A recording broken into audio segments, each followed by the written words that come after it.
I want to let you guys know I am going to be talking to one of my favorite YouTubers of all times, one of the biggest in the truth community. His name is Sean. He's from SGT Report. And as many of you know, there has been a purge, and Sean was one of the casualties of that purge, but he's not really a casualty. He's fighting back and always, as he has always done, talking about things that we shouldn't be talking about according to them, including the truth about creation. And that's one of the reasons he's gained our full respect in the truth community. So here he is, guys. This is Sean. I'm going to let him explain a lot of what's going on and how you can help him fight the cause. Yeah, I admire your work, and I post a lot of your videos over at my site, thephaser.com.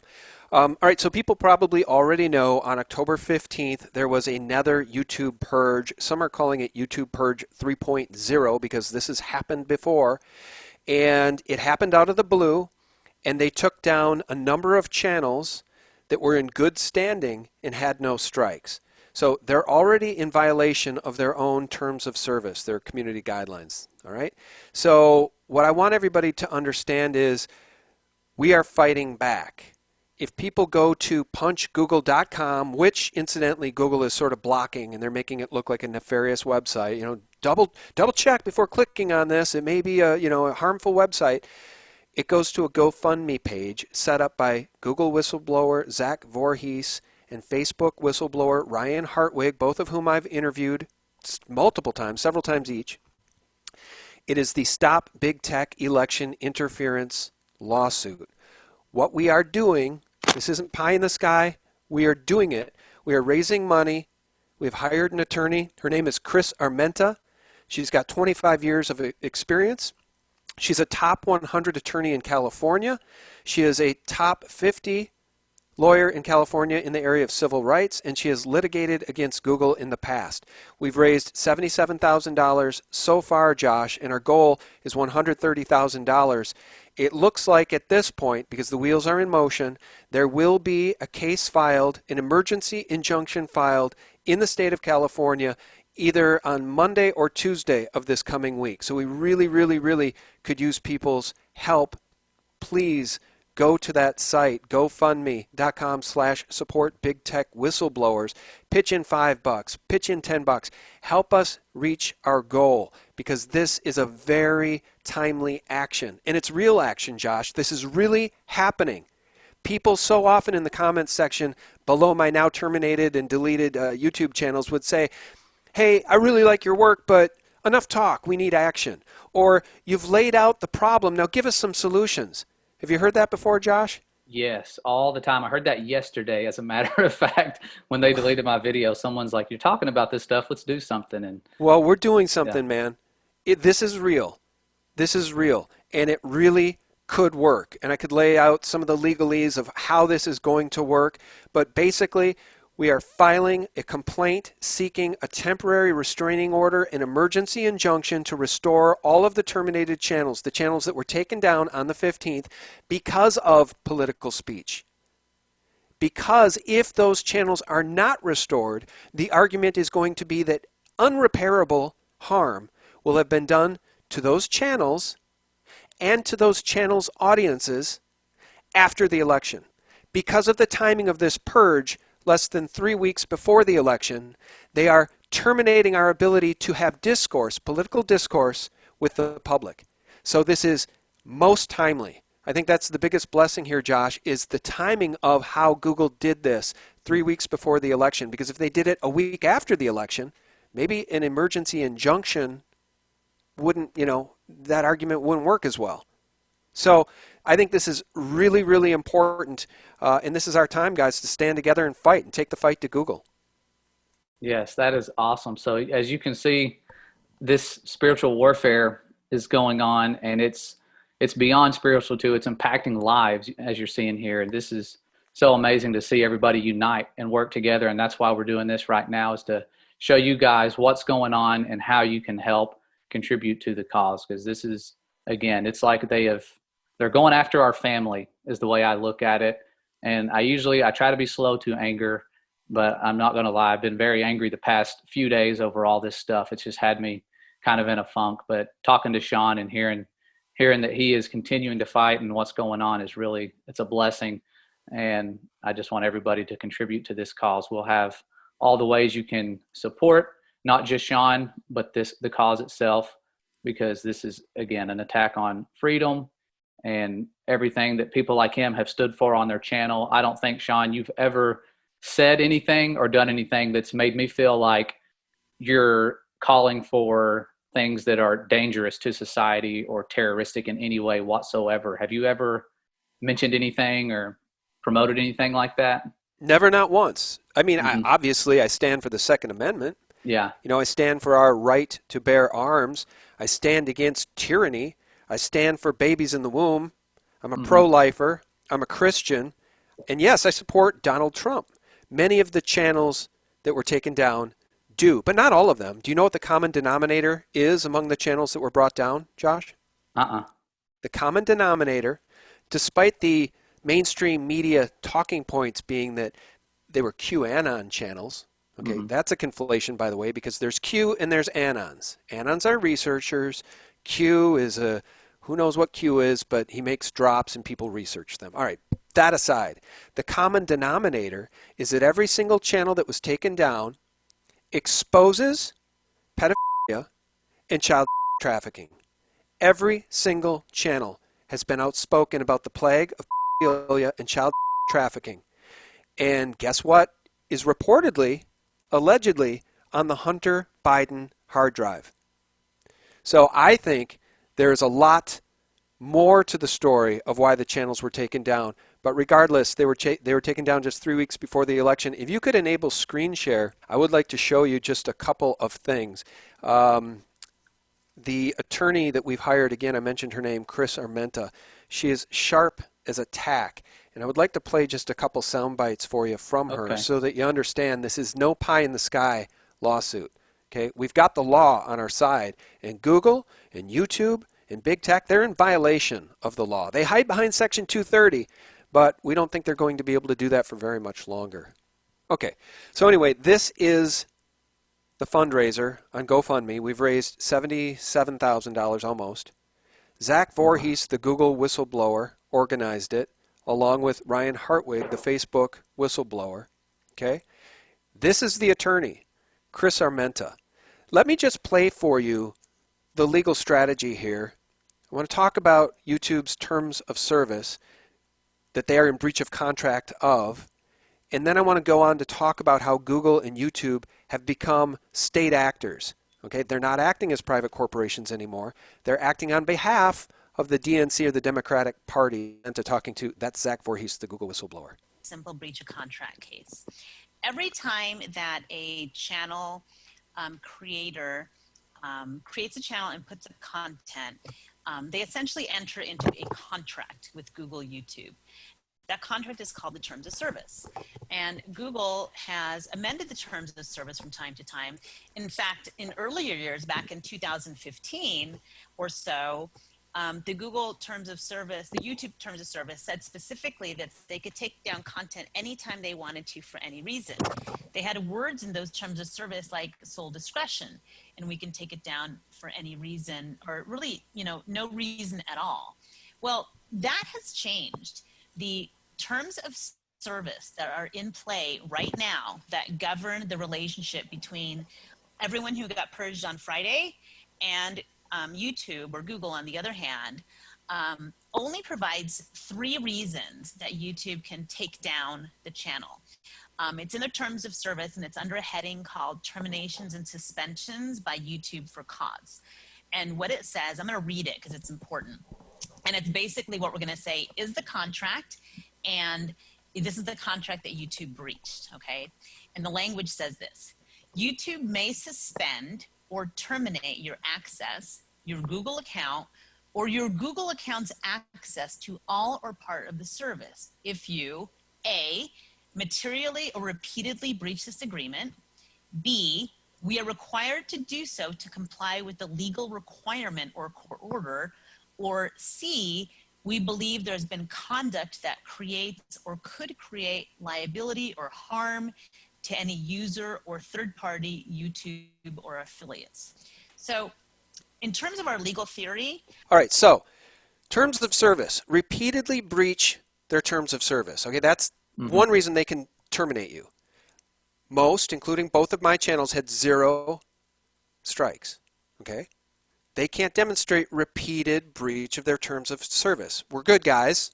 Okay, we have conversations with other good guys talking about politics YouTube doesn't really care for. All right. Number 2, a legal requirement or court order to take down the channels. Nobody knows of anything like that that exists, and I don't think Google or YouTube will be able to show it. Number 3, harmful content, harmful, causing harm, potential to cause harm. That certainly is not the case with my channel, and I would vouch for most of the other channels that were taken down, like X22 Report, And We Know, Amazing Polly, Red Pill 78, Just Informed Talk, In Pursuit of Truth, Into the Matrix. In the Matrix, I'm scratching the surface. There was many, many more taken down. Now, what these big tech tyrants have been doing, Josh, is hiding behind Section 230. Now, here's the punchline to the joke. Remember I just said all of these channels, what did they have in common, Josh?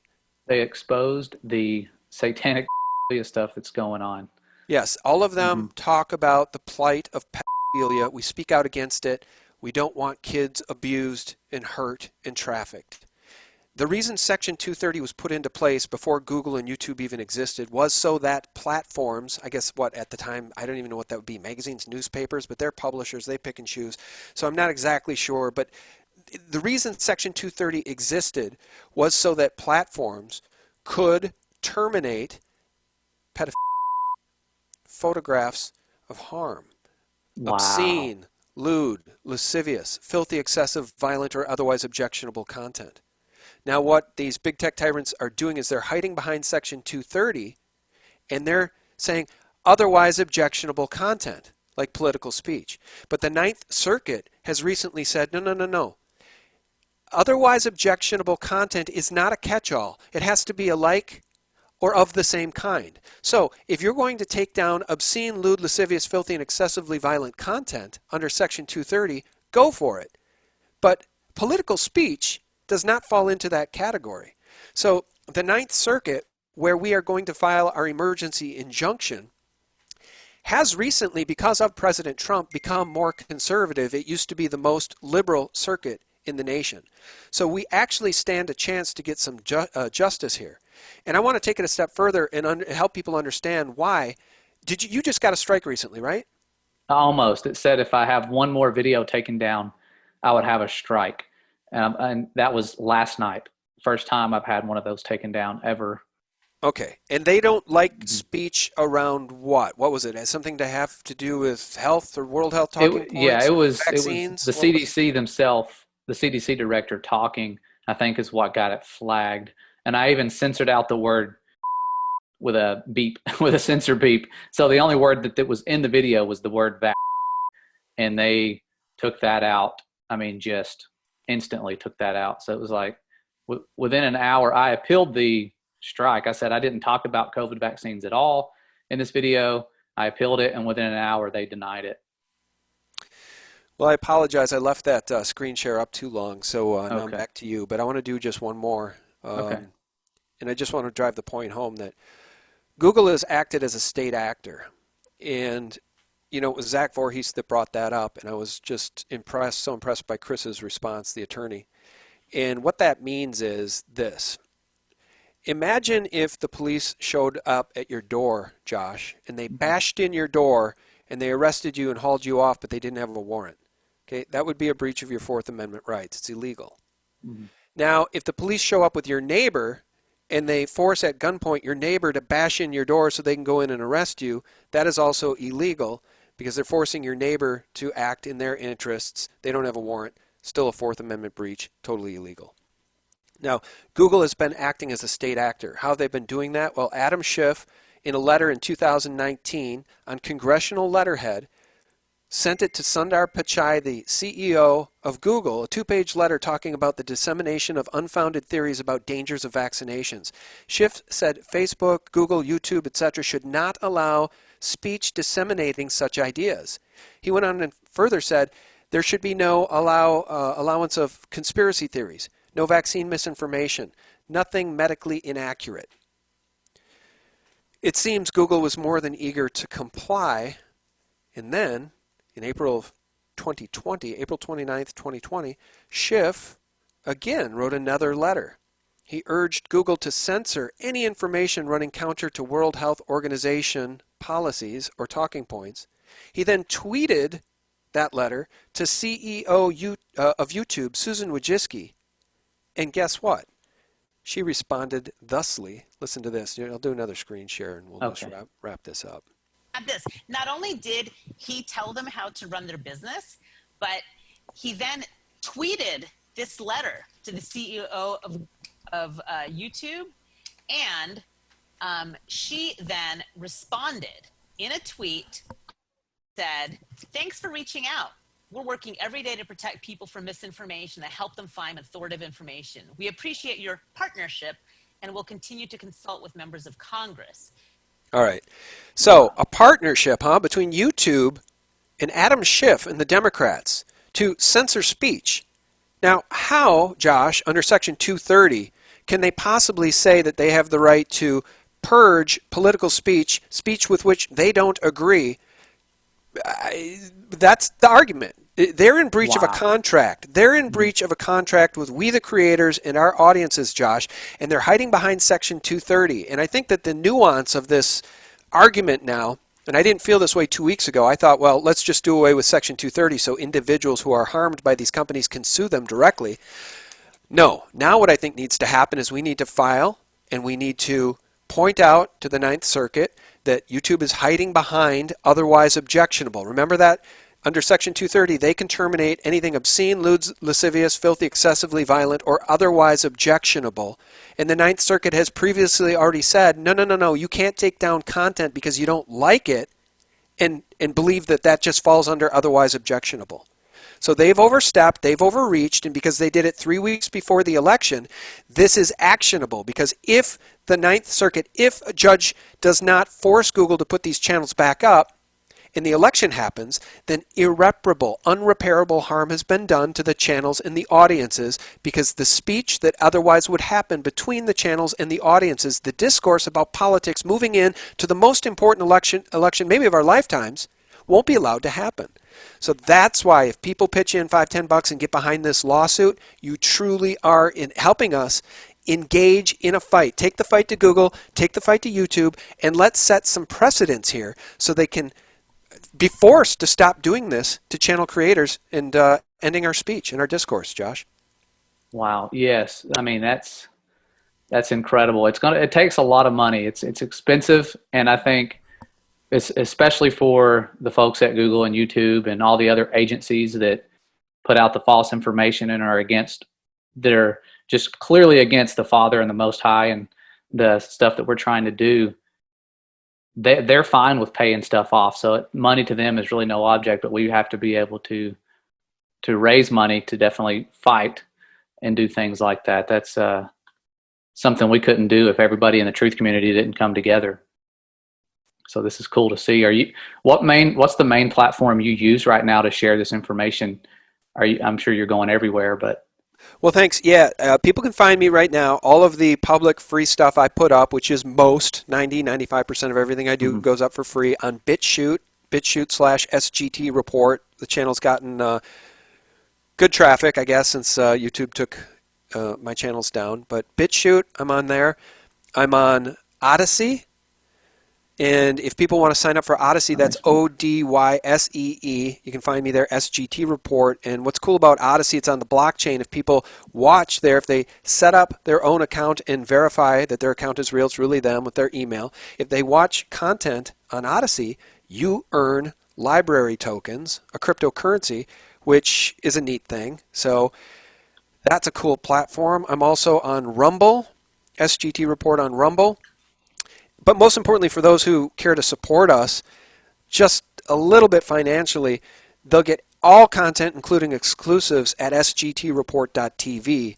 We have our own dedicated server, which costs money, so there is a small fee, $3.99 a month. But that's a way to support SGT Report and my little team moving forward in lieu of Patreon blowing up that account after 3 years just the other day, Josh. Patreon terminated us. That's just so crazy. And I know people listening in on this, a lot of you don't know what Patreon is. If you're not a truther and trying to survive and, spread the good news and all the controversial stuff with censorship, people need that to help them fund, computers and whatever it is, or people like Sean. I'm pretty sure you do this full time, don't you? The websites and everything. Yeah, I also am a producer director by trade, so I occasionally will do contract work, and I will produce and direct commercials or work with my old production company on one-off projects. But yeah, I'm about 85-90% full time doing this now, and I've been doing this. I built what I built on YouTube over 10 years. I was a YouTube partner for 10 years. Then they canceled that. Said my content is harmful. I'm like, to who is my content harmful? I get 98, 99% likes, so it's not harmful to my audience. But they said, your content's harmful, so we can't allow you to have advertising. And then they nuked the channels altogether. Wow. So, yeah, after 10 years, they burnt down my storefronts, a lot like Antifa is doing in Portland and Seattle and, Kenosha, Wisconsin, burning down people's businesses. Now I know what it feels like. Mm-hmm. Because when a big tech tyrant does this to you, it's like chopping off your arm. But I don't have any recourse. I can't go after them until now. This lawsuit, I think, is really important. But yeah, and then Patreon nuked us as well. And Patreon was our last line of defense. So, I guess SGTreport.tv now is the last line of financial defense, financial support. They want us broke. They want us destitute. They want us to shut up and go away, Josh. Mm-hmm. We're not going to do it. We're not going to do it.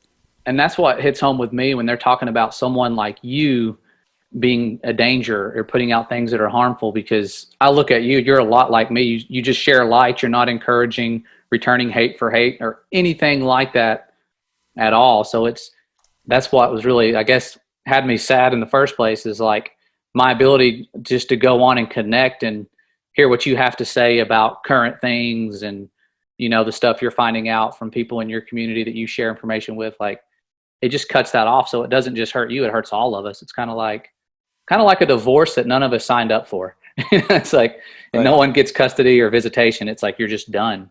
Right. Yeah. Right. Well, that's the world in which we live. And if we don't stand up and fight now, then when will we? If not now, when? If not me, who? And I'm going to know more tomorrow. We have a call tomorrow with the attorney. And everybody who wants to officially be on board with this lawsuit will sign on as a plaintiff. I know of several who already have. I'm on board.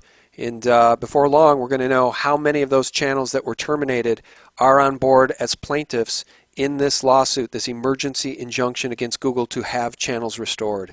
So I will keep you posted, Josh, and I really appreciate everybody's support. Yeah, we appreciate it. And anytime you want to come on or have me just forward a message, you can type me an email or whatever, and I can share it with people. Anything that's like an update or, hey, we need a little bit more support. We want to be here for you guys, because that's a big thing, especially. And then I know a lot of people, like including me, can't really do a whole lot financially. Pray. I'm telling you, there's a spiritual movement going on, and people are still waking up, and the end goal is to lead so many astray and to not have voices out there being heard. People like Sean and others who are spreading light and exposing these wicked powers of darkness. And so it's a major blessing to have people like him continuing to keep his head together and fight this fight, and not just sit back and let it happen. We all have to do our part, and that's, like he said before, taking action. And it's taken this for them to really upset a lot of people who are not going to lay down and take this lightly. So thank you, Sean, for everything you've done over the past decade or more for the truth community. And we're just going to be praying for you that, you continue to contribute as you already are, but definitely, hopefully get you back and restored fully, and everything that was lost can be restored. But if not, the rewards that you've already have will not be lost. And that's one thing they can't take from us, but it's good that you are fighting for them as we speak. Well, thanks, Josh. I really appreciate you having me on. I love your work. I think that you're a special person, and you're making a difference in people's lives. I told you a story sort of off the record about my son before we started recording, and you made a big difference in his life. Hey, we're engaged in a spiritual war. You know it. I know it. The audience knows it. And the enemies of the channels that were all taken down on October 15th, they know it. And I think they're fighting on a very dark side. Because I'll remind you, I play the soundbite a lot. I don't have it right now ready to go. But Tom DeLay warned us several years ago that there was a secret memo coming out of the Department of Justice to mainstream or legalize 12 perversions, including bestiality and okay? This is the war in which we are engaged. The common theme between all the channels that were purged wasn't Q, it was and our outspokenness against it. The fight we're waging against pedophiles, against child sex traffickers. If those channels are not restored, if they continue to target free speech, if big tech gets away with this tyranny, imagine the world we will live in just a few years. And imagine, Josh, if Biden is allowed to steal this election, imagine where we will be in January of 2021. So thank you so much for having me on, man. Wow, thank you, Sean. Such a blessing, brother. God bless you, man. Thank you. Thanks. The affirmative task we have now is to actually create a new world order.